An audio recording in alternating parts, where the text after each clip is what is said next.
So, Fiora is known as an infamous Ornn counter, and don't get me wrong, if Fiora does know what she's doing, then it's definitely a free matchup for her. But I wanted to make this video to provide Ornn players with some ideas to play the Fiora matchup, and especially play it against Fiora players that don't know what they're doing in the matchup, because a lot of people just pick Fiora into Ornn assuming it's a completely free matchup, which it is not.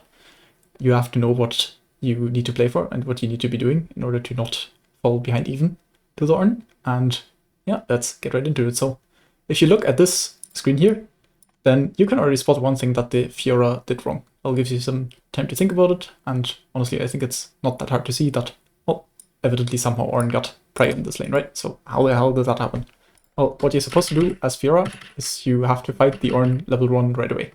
You have Conqueror, you have battles at your disposal, and so you will have a lot of sustain, you will have a lot of damage, and the Ornn can never be allowed to hit the wave.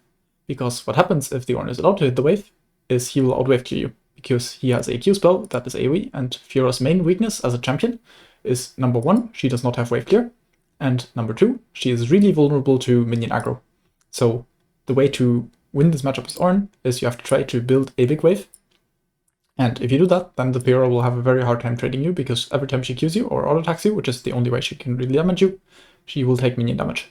So what I would recommend you try if you want to skill check the Fiora and see if they actually understands the matchup is you just walk up to the wave level 1 and see if she zones you off and threatens to trade you.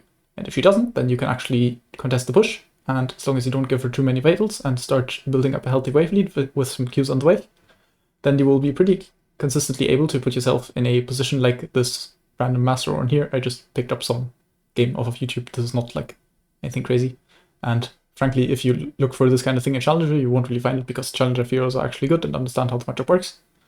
But in these games where the Fiora players still fuck it up, you will a reasonable amount of time got to this kind of position, where you have successfully crashed away, you get a craft off. I will always craft cloth armor here, by the way. I think HP is generally not the greatest stat against Fiora because of her passive dealing true damage.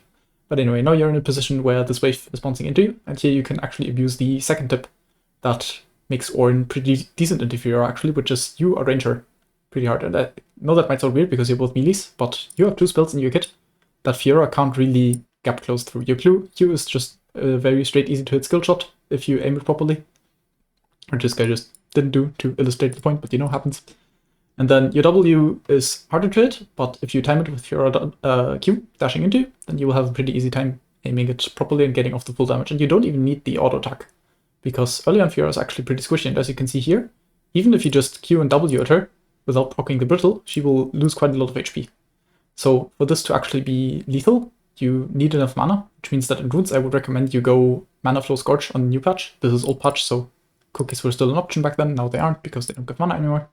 But the general idea remains the same. And what this eventually allows you to do is build an HP lead that's significant enough so that you can potentially outfreeze the Fiora. Because again, once this wave is coming into you, that you have now, well, previously crashed on the first 3 waves, this will be stacking in front of your tower, and you can once again try to abuse your wave clear advantage to thin the wave, and then be in, as Alois likes to call it, the happy spot, where Fiora is rid of her main win condition of playing the lane, which is, well, try to run you down, all in you, and she's running Conqueror and likes extended trades, you're running Grasp, so you want short trades, which means if you can play in this spot, then it's pretty much ideal for you. And as you can see, this Ornn here now has the spot, but ends up trading 1 for 1 because he took some trades that were too heavy.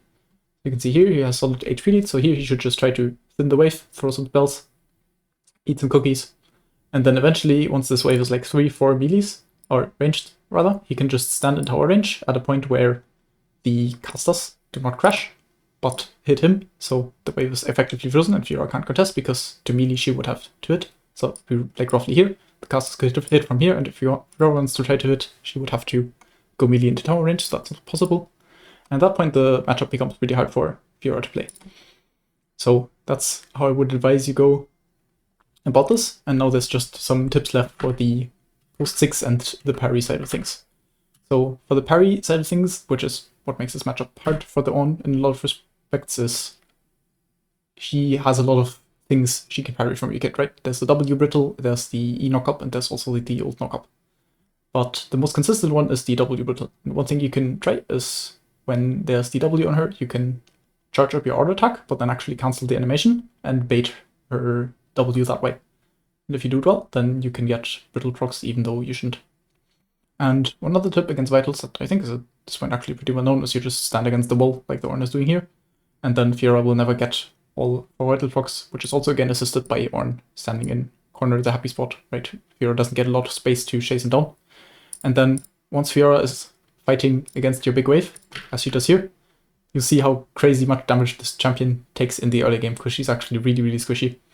And especially if she doesn't have ult up, then there's also no way for her to really sustain through any of your damage.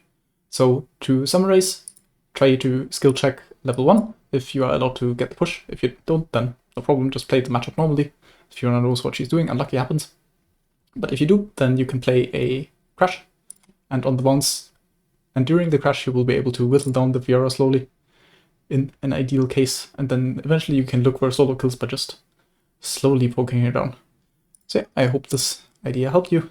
If you enjoyed this video, please do leave me a comment letting me know what I can do better, and I would really appreciate it if you joined my Discord server where I offer personal coaching. You can find the link in the description. Yeah, hopefully I'll see you around.